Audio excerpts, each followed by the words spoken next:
अस्सलाम वालेकुम, welcome to my YouTube channel.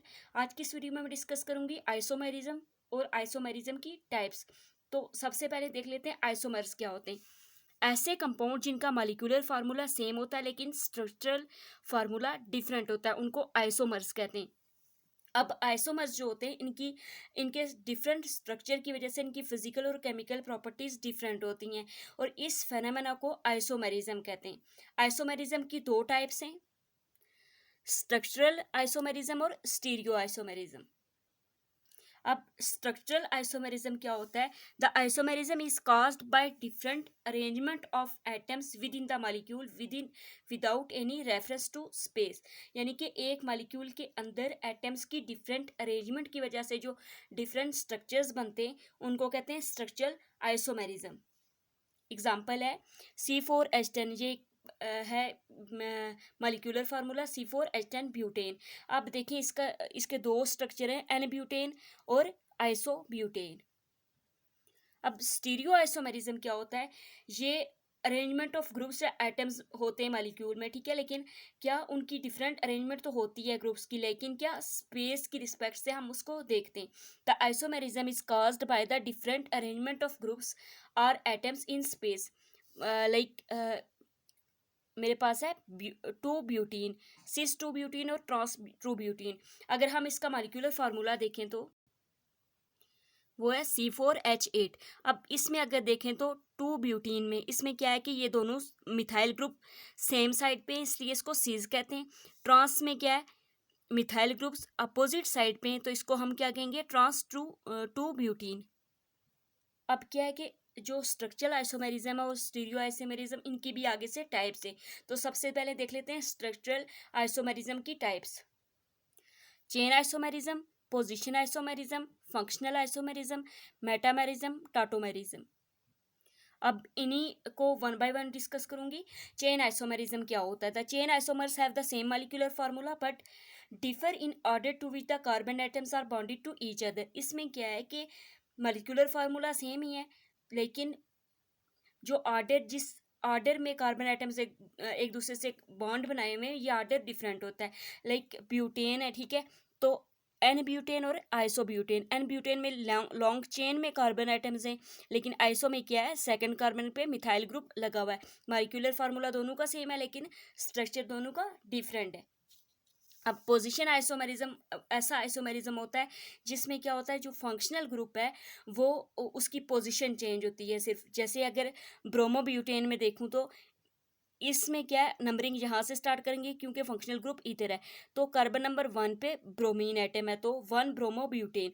लेकिन इधर अगर अगर देखें तो कार्बन नंबर 2 पे ब्रोमीन है, ब्रोमीन क्या है, फंक्शनल ग्रुप है, तो 2 ब्रोमोब्यूटेन। यानी पोजिशन आइसोमर्स में क्या होता है, फंक्शनल ग्रुप की पोजीशन चेंज होती है।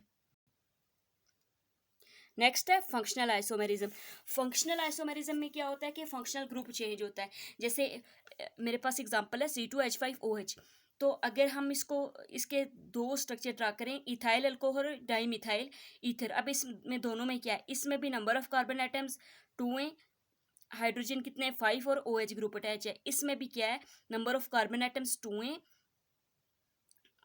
6 जो है सॉरी 5 हाइड्रोजन यहाँ पे 3 है, 3 6, ठीक, और दरमियान में ऑक्सीजन लगा हुआ है।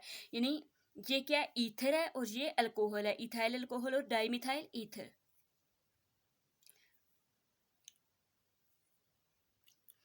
नेक्स्ट है मेटामेरिज्म।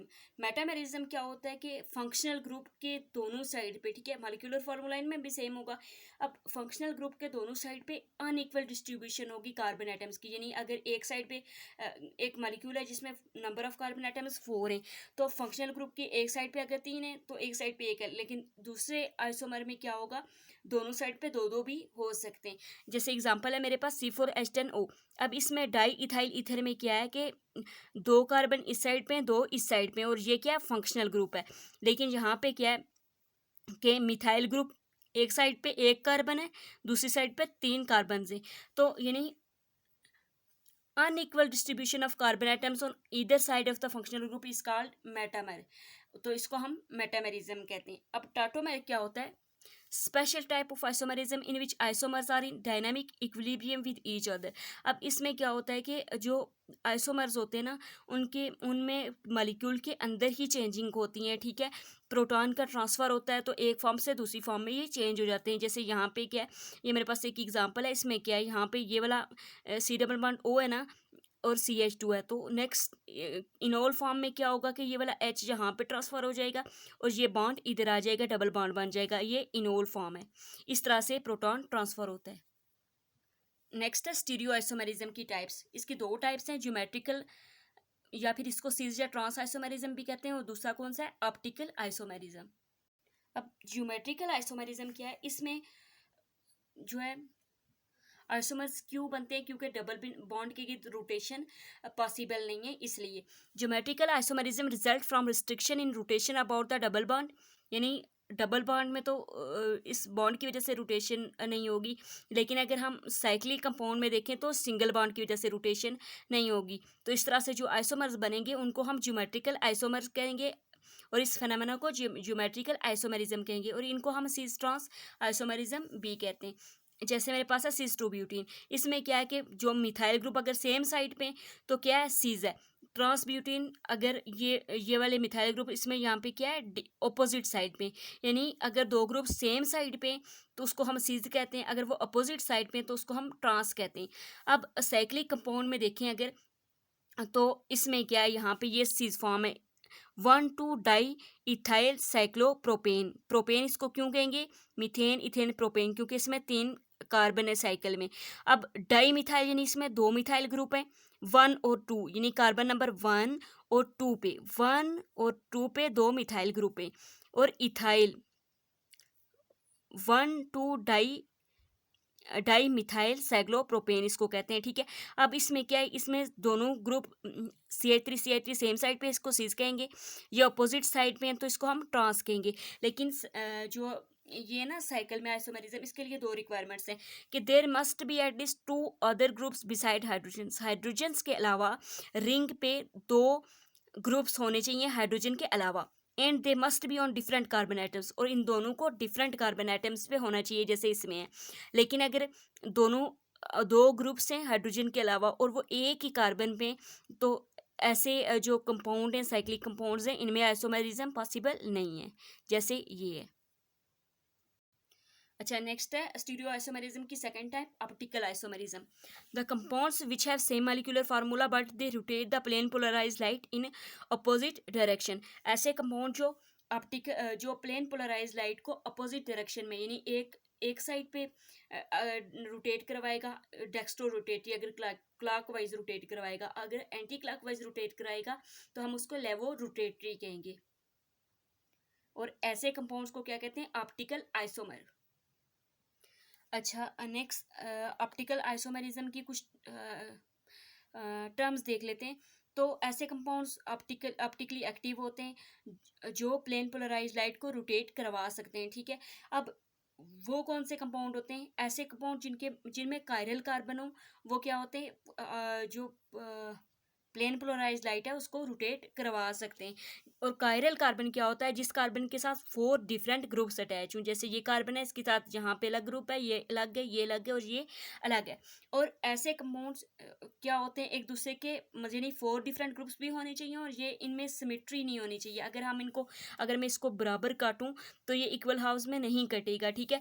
जैसे, और ना ही ये एक दूसरे के मिरर इमेजेस, अच्छा ये मिरर इमेजेस हैं एक दूसरे के, लेकिन क्या है कि सुपर इम्पोज नहीं हो सकते। जैसे ये मेरे 2 हाथ हैं, इनको मैं एक दूसरे के ऊपर रखूं तो ये एक दूसरे के पीछे छुप नहीं सकते। तो इसलिए इनको क्या कहते हैं, एसिमेट्रिक या फिर डाइसिमेट्रिक कार्बन, या एसिमेट्रिक या डाइसिमेट्रिक कंपाउंड्स। और ऐसे कंपाउंड जो एक दूसरे के मिरर इमेजेस होते हैं, नॉन सुपर इम्पोजिबल होते हैं, इनको कहते हैं इनएंशियोमर्स। और ऐसे कंपाउंड्स जिनमें क्या हो, जो कार्बन है उसके साथ 4 डिफरेंट ग्रुप्स अटैच ना हो, तो उनको क्या कहते हैं, एक आयरल कहते हैं या फिर सिमेट्रिक कहते हैं। और दूसरा क्या है कि ये एक दूसरे के मिरर इमेजेस होते हैं, यानी मिरर के सामने अगर इनको रखें तो बिल्कुल सेम इमेज बनता है। और ये ऑप्टिकली इनएक्टिव होते हैं, कैन बी सुपर इम्पोज, यानी सुपर इम्पोज हो सकते हैं ये। जैसे ये एक मॉलिक्यूल है, ठीक है, इसमें कार्बन के साथ 4 डिफरेंट ग्रुप्स अटैच नहीं है, 2 हाइड्रोजन है, एक मिथाइल ग्रुप है और एक ब्रोमीन है, और ये एक दूसरे के मिरर इमेजेस हैं और एक दूसरे पे सुपर इम्पोजिबल भी हैं। अब मीज़ो कंपाउंड्स क्या होते हैं, जिनमें एक से ज़्यादा कायरल कार्बन आइटम्स होते हैं, ठीक है। जैसे ये मेरे पास मीज़ो एसिड, ये एक एसिड है, ठीक है। ये मीज़ो है क्योंकि इसमें एक से ज़्यादा कायरल कार्बन है, 2 कायरल कार्बन है। They are super imposable on mirror images, ये सुपर इम्पोजिबल हैं। और क्या है कि ये ऑप्टिकली इनएक्टिव हैं, they have plane of symmetry, यानी इनमें कायरल कार्बन तो है, लेकिन क्या है, ये ऑप्टिकली इनएक्टिव हैं, क्योंकि इनको हम जो है क्योंकि ये अगर मैं इनको डिवाइड करना चाहूँ, ठीक है, प्लेन सिमेट्री नहीं है इनमें, ठीक है, डिवाइड करना चाहूँ तो इक्वल हाफ में डिवाइड नहीं होते। और क्या है कि 2 इनमें कायरल कार्बन हैं। अब डायस्टेरियोमर्स वो कंपाउंड्स होते हैं जो ना तो मिरर इमेजेस हों एक दूसरे के, ना ही सुपर इम्पोजिबल हों। They are not mirror images and not super imposable to each other. अब इनएंशियोमर्स को मैं डिस्कस कर चुकी हूँ। अब इनएंशियोमर्स का इक्विमोलर मिक्सचर जो होता है, इसको कहते हैं रेसिमिक मिक्सचर। इक्विमोलर मतलब अगर एक का हम 1 मोल लेंगे तो दूसरे का भी 1 मोल ही लेंगे। अब ये भी क्या होते हैं, ऑप्टिकली इनएक्टिव होते हैं मीजो कंपाउंड्स की तरह।